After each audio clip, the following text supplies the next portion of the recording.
Sabay-sabay natin alamin ang mga kaganapan na nangyayari sa ating bansa.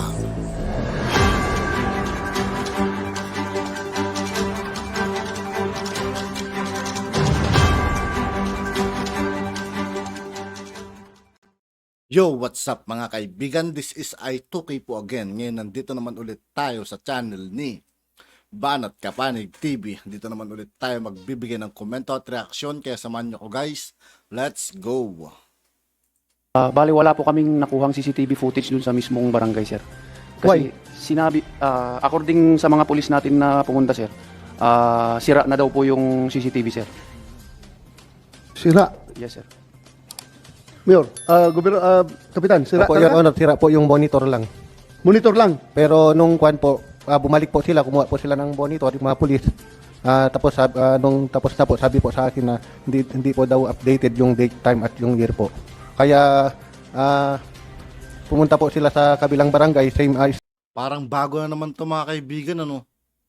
Ano naman kaya? street po. Doon po yata sila nakakuha ng CCTV footage po sa barangay po nakatabi ko, Your Honor. Bakit hindi updated yung kwan mo? Hindi ko po alam, Your Honor. Basta PNP, walang dinilit doon na portion? Wala po, sir. Wala. Wala pong nakuha, Your Honor. Wala talaga nakuha. Yes, Your Honor. Sa Sentro 7 na po kami nakakuha ng footage, Your Honor. Oh, bakit, Kapitan? Sa kabilang barangay, nakakuha sila. Tapos sa barangay mo, hindi sila nakakuha. Ano nangyari sa CCTV mo? Yun nga po, Your Honor, sira daw po yung... Ano sira daw po? Yung date po, Ikaw ang Kapitan? Ikaw nakakaalam kung sira o hindi? Sira, hindi. Yung yung CCTV mo? hindi po daw updated yung date saka yung year po, saka yung time. Hindi. Hindi po update. Hindi up to date. Oh. Pero wala talaga daw sila nakuha. Meaning, pag sinabi niyo wala nakuha, walang laman. Yes, Your Honor. Pero meron pong nagpa-blatter po yung may nagpa-blatter na dalawang barangay staff sa aming police station, sir, Your Honor. Na sila po yung naka-duty ng barangay na yun. Tapos, ang nasabi nila dito, sir, when sir, aggan gana ita CCTV mi. Yun yung sabi Ilocano mga kaibigan. Saan kaya ito? nila, sir, na in which sa Tagalog, sir, opo, sir, gumagana po yung CCTV namin, sir. Oh, gumagana. Hindi, bakit wala kayo nakuha? Ang sabi nila, sir, na kay Kapitan daw po yung password ng ano, sir, ng CCTV, sir. Na kay Kapitan. Yes, sir. Kapitan. Mr. Chair, Yes. Mr. Chair. Yes, Senator Tulfo, go ahead.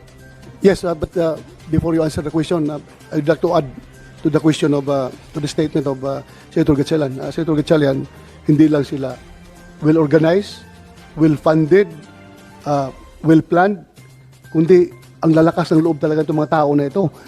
Isipin mo, magsuot ng uniforme ng pulis, magpapulis-pulisan para mag-conduct ng, kunyari, legitimate checkpoint operation.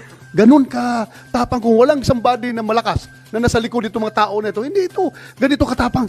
Magsuot ng uniforme, mag-checkpoint para pumatay ng tao. 6 na tao pa pinatay. Ang purpose ng patayin doon si Mayor lang, pero para ma-silence na yung kasamahan ni Mayor na walang kinalaman sa kanilang misyon, pinatay lahat dahil para to silence everyone na wala makapagbigay ng ebidensya.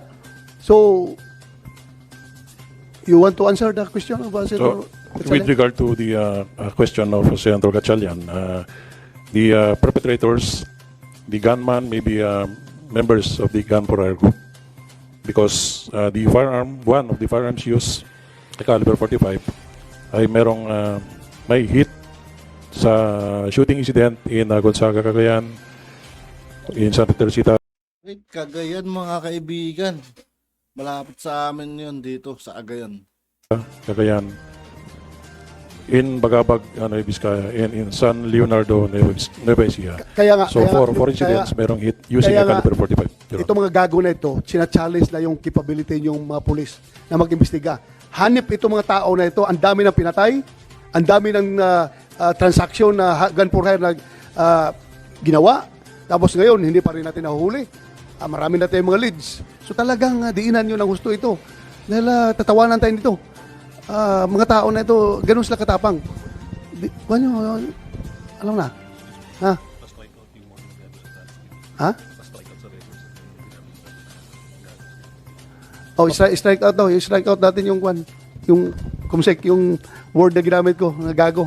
Galit na ako, kaya sinabi kong gago ito. Oh, strike ulit. Hindi, Mr. Chairman, Strike ulit. Mr. Chairman, no one moved to strike it out. I was advised by the kumsek. We are not moving to strike it out. Okay, thank you. Dapat let it- Thank you, let it Senator be- let it Pimentel. be reflected, Mr. Chairman. Mr. Chair, Na ako frustration. Mr. Chair, Yes, follow up lang doon sa sinabi thank you niya for kanina. that advice, Senator So, Pimentel. Sabi niyo may hit na yung ginamit na baril doon sa pag-ambush kay Vice Mayor pati sa kanyang mga kasamahan. May mga binanggit kang mga lugar. Magkano po yung intel funds ninyo? May I ask my R2? May R2 ba rito? Because the intel funds go directly to my intel officer. Kaya nga po, May I just ask? kasi habang inaalam mo pa kung magkano intel funds, di ba sa unang insidente pa lang na meron na kayong napag-alaman na it was a professional hit, and then pangalawa, na ulit-ulit, pangatlo, di ba dapat doon yung ginagamit yung inyong intel funds para alamin sa pamagitan ng inyong mga contacts kung sino itong grupong ito? At ako'y nakasiguro, pretty much may idea kayo eh. Hindi naman bobo yung mga pulis natin. May idea kayo kung sino itong hitman group na ito o sino itong tao na gun for hire. Tama? So sino-sino po sa inyong pagkakaalam ang mga member ng gun for hire doon sa inyong region? Don't tell me na you don't know. Sino-sino po? Pulis kayo, ba't kayo matakot? Banggitin nyo yung Yeah. mga pangalan ng gun for hire. For that matter, yung mga persons of interest yung sabihin niyo. Hindi, Mr. Chair, yung sa gun for hire lang. Yung gun for hire. Kasi sinabi nga niya, nakatatlong hit na nga raw ng bala na ginamit sa iba't ibang insidente ng pamamaslang. So, I'm very sure na nag-conduct na sila ng kanilang investigation using their intelligence funds, using their sources, assets, and all para alamin kung sino-sino itong gun for hire doon sa area nila.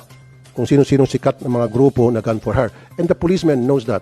So, why don't you mention to us sino-sino itong mga gun for hire na alam ninyo?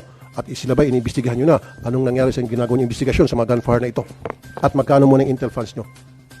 You may respond. Yung R2 mo, o yung previous R2. Sama mo Morning, rin yung previous R2.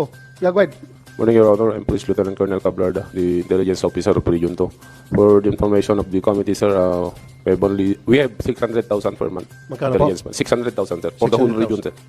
Okay, so doon sa 600,000, syempre kahit na siguro 100,000 lang gamitin nyo pang intel nyo para alamin kung sino yung mga gun for hire. You guys don't know kung sino yung mga gun for hire nag-ooperate sa inyong region? Wala pa kayo natatanggap ng mga balita, impormasyon sa inyong mga assets? So, sir, dun sa investigation, sir, yung Joey Cabeza na involved dun when I was Chief of Police of Papari, sir, in 2010. Dati na yun, sir, na involved sa gun for hire. Joey Cabeza? Yes, sir, yung Okay, inimbestigahan nyo ba si Joey Cabeza? Nasaan na siya? Anong klaseng investigation ginagawa nyo para laban kay Joey Cabeza na he might be the one involved? Pero based sa information na gather namin, sir, nakalink naman siya kay Vice Mayor. Lagi siyang pupunta kay Vice Mayor. Pero ang nangyari sa investigation nila, parang napunta sa kabila. Napunta, bumaliktad. Bumaliktad, sir. Yun ang kanila sa information na kuha namin. Okay, sa nasaan na si investigation. Cabeza ngayon? May information Hindi kayo? ko na rin po alam, sir, kung nasaan. Pero nahuli din siya nung 2019 or 2020, sir. Nahuli siya dito sa NCR for violation of 9165. Pero nakalabas ulit, sir. So, hindi na po namin Is alam it possible nasaan. na siyang may kagagawan? Or involved siya? Possible, sir, kasi gun for hire po talaga yun, sir. Okay. So bukod kay Cabeza, sino pa yung mga ibang sa tingin nyo na mga gun for hire na kilala dyan sa inyong region? Yung mga person of interest po natin, sir, na kasama po ni Vice Mayor ngayon kasi based doon sa mga information gathered. Hindi, person of interest. Ang ibig sabihin, yung mga talagang identified as gun for hire. Alam na mga pulis yan. Hindi ako maniniwala, hindi nyo alam. Sino-sino yung mga kilalang gun for hire na mga politiko na nasa order of battle ninyo? Wala na po sa ngayon, sir. Wala na? Wala na po. Hindi, dati sino? Alam niyo yan. Alam niyo ng PNP. Alam niyo ng NCRPO. Alam niyo lahat yan. Imposible hindi alam ng PNP yan. Ang problema kasi dito, R2, sir, yung inyong intel funds, ginagamit nyo ata para suyurin yung probinsya, alamin kung sino-sino nagpapa-illegal na sugal at doon kayo nagko-concentrate. Hindi, dapat dito kayo nagko-concentrate sa mga ganitong klaseng sitwasyon, kung sino-sino yung mga kriminal. Hindi yung kung sino-sino mayroong pasugalan dyan, tapos pupuntahan nyo para hingan. At yun nga po mga kaibigan, dito po nagtatapos ang ating reaction video. Muli ako po si I2K ng Sundalo ng Dunggalo at 811. Maraming salamat sa patuloy na pagsuporta. Yeah, peace out.